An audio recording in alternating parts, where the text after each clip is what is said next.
এটা তো শীতকাল চলছে নাকি? শীতকাল সম্পর্কে দুটো কথা বলে দিয়ে আপনার উপকার হবে ইনশাল্লাহ, আমাদের উপকার হবে ইনশাল্লাহ। একটা হাদিসে আসছে যে শীতকালটা হচ্ছে মুমিনদের জন্য গনিমত। মুমিনদের জন্য কি গনিমত? মানে হচ্ছে একটা সম্পদ, যে সম্পদটা যুদ্ধ করে লব্ধ করতে হয়, কিন্তু এখানে কোনো যুদ্ধের প্রয়োজনই হচ্ছে না। গনিমত, উপহার, গিফট। কিরকম? শীতকালে রাতটা হয় লম্বা। রাত কি হয়? লম্বা হয় না? এতে করে সারা রাত আপনি অনেক ইবাদত করতে পারবেন। আর দিনটা হয় ছোট। দিনটা ছোট হয় না?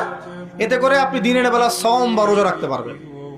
শীতকাল আসলেই সাহাবীরা বলতেন আহলান সাহলান। শীতকালকে বলতেন আহলান সাহলান, শীতকাল তুমি এসেছো, আলহামদুলিল্লাহ। এখন রাত্রেবেলা হে কোরআনওয়ালারা তোমরা উঠে যাও এবং কোরআন তেলাওয়াত করতে থাকো, এবং দিনের বেলা তোমরা সওম পালন করতে থাকো, আলহামদুলিল্লাহ।